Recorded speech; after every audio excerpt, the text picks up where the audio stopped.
till I can't no more. I got the horses in the bag. Assalamualaikum warahmatullahi wabarakatuh. Salam sejahtera untuk kita semuanya. Selamat datang di media pembelajaran online SMK Negeri 1 Kaligajar.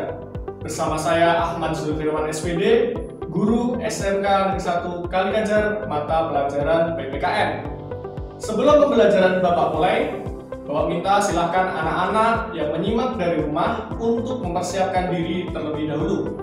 Pastikan posisi kalian nyaman, siapkan alat tulis, dan siapkan gadget atau HP kalian untuk menyimak materi dan mencatat hal-hal yang penting. Sudah siap semuanya? Kalau sudah siap, silahkan Bapak minta untuk mencermati dan juga menyimak video berikut ini. Selamat menikmati. Baik anak-anak, untuk materi PPKN kelas 10 kali ini kita akan belajar mengenai nilai-nilai Pancasila dalam kerangka praktek penyelenggaraan pemerintah negara. Tentunya kalian sudah tahu apa itu Pancasila, bunyi silanya seperti apa, sejarah Pancasila seperti apa, tentunya sudah kalian pelajari di tingkat sekolah dasar maupun SMP. Masih ingat bunyi sila seperti apa? Tentunya sudah pada hafal semua kan? Kalau sudah, kita akan mencermati terkait dengan materi PPKN kelas 10 ini, yaitu kaitannya nilai Pancasila dengan kerangka penyelenggaraan pemerintah negara. Tujuannya apa? Tujuan yang diharapkan setelah mengikuti pembelajaran kali ini adalah peserta didik mampu mendeskripsikan teori pembagian kekuasaan. Yang kedua, peserta didik mampu mengidentifikasi pembagian kekuasaan di Indonesia. Ada dua tujuan yang akan kita pelajari pada kesempatan kali ini. Selanjutnya yang pertama, berbicara negara maka tidak akan terlepas dari berbicara kekuasaan, karena pemerintah yang menjadi mengelola sebuah negara mestinya dia juga mengelola kekuasaan.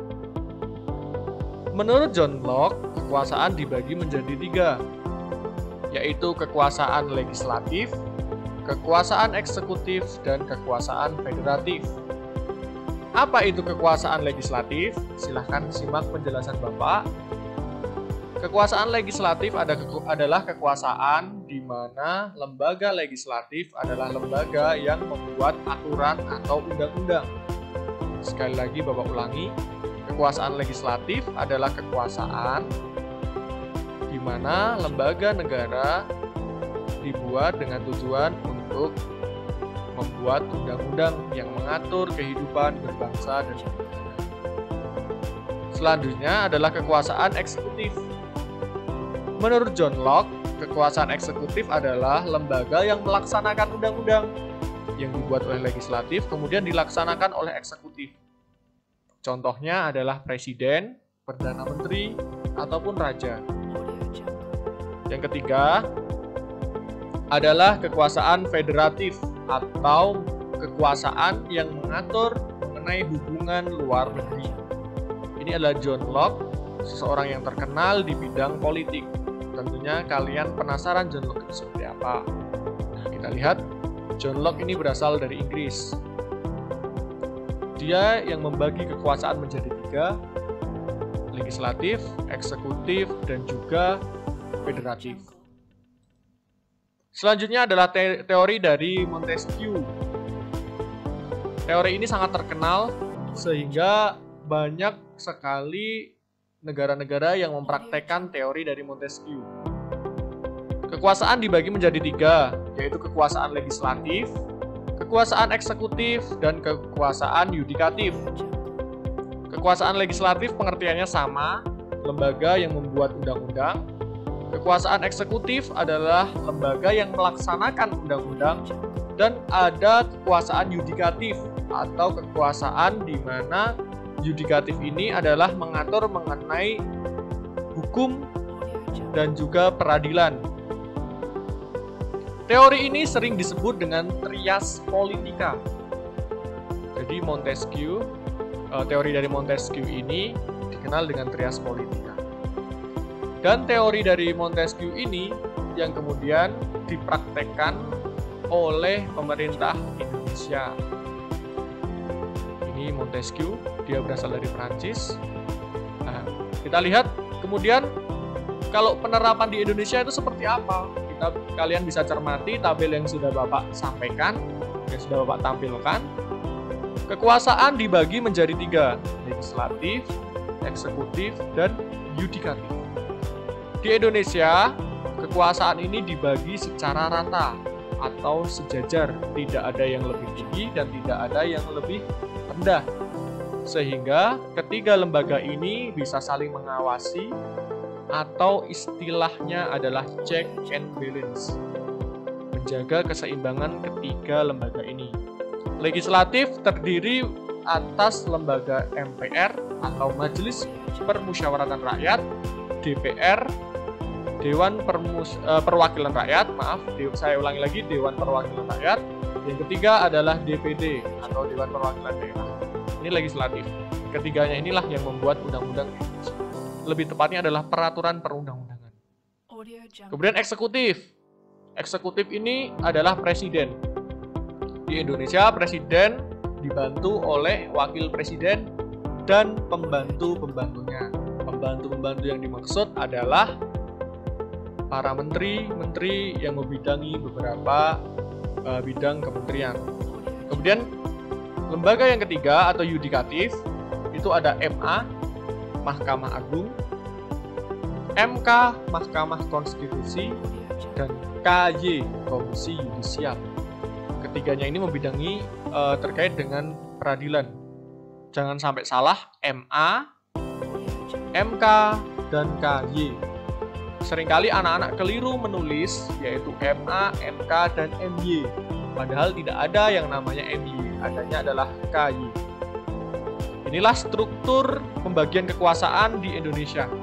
Saya ulangi, legislatif, eksekutif, dan yudikatif. Baik, kita lanjutkan. Dalam praktek kenegaraan, presiden dan wakil presiden jelas membutuhkan bantuan para menteri untuk melaksanakan program kerjanya. Di Indonesia, jumlah kementerian adalah 34 dan dibagi menjadi beberapa pos kementerian. Kalian bisa lihat di sini.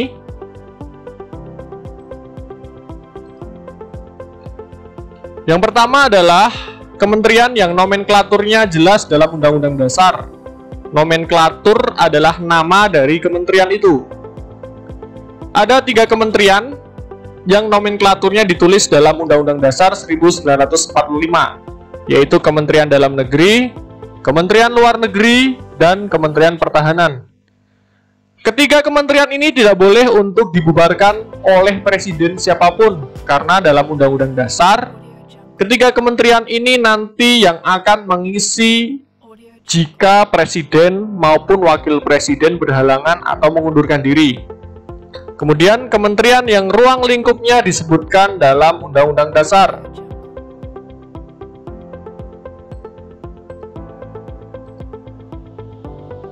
Yaitu Kementerian Agama, Agraria, Kementerian Desa, Kementerian SDM, Hukum dan Hak Asasi Manusia, Kementerian Kelautan, Kementerian Kesehatan, Kementerian Ketenagakerjaan, Kementerian Keuangan, Kementerian Komunikasi, Kementerian Lingkungan Hidup, Kementerian Pekerjaan Umum, Kementerian Pendidikan dan Kebudayaan, Kementerian Perdagangan, Kementerian Perhubungan, Kementerian Perindustrian, Kementerian Pertanian, Kementerian Riset dan Teknologi, dan Kementerian Sosial. Kemudian yang ketiga ada kementerian yang bertujuan menajamkan atau mengordinasi dan mensinkronkan program pemerintah.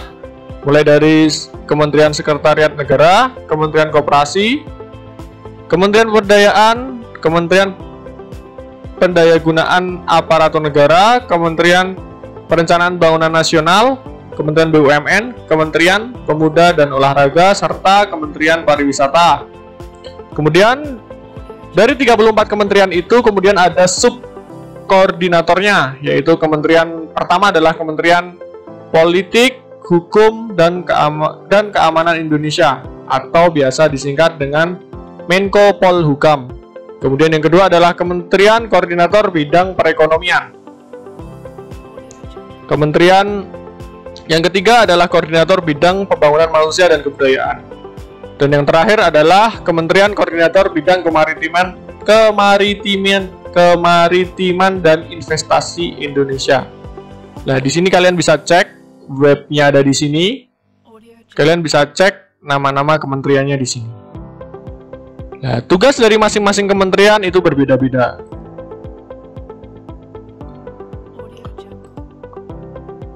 Saya ucapkan terima kasih kepada anak-anak sekalian yang sudah menyimak penjelasan dari Bapak terkait dengan pembagian kekuasaan dan juga kementerian-kementerian yang ada di Indonesia. Silahkan kalian catat dalam buku catatan kalian yang menurut kalian penting. Kemudian kalian juga kerjakan tugas yang sudah Bapak sampaikan di Google Classroom PPKN. Silahkan tugasnya dicermati dan tugasnya diselesaikan sesuai dengan waktunya. Terima kasih dari Bapak. Jika ada kesalahan, Bapak mohon maaf. Tetap semangat belajar dari rumah. Tetap semangat menjadi pelajar yang berprestasi di SMK Negeri 1 Kalikajar. Bapak akhiri, Assalamualaikum warahmatullahi wabarakatuh.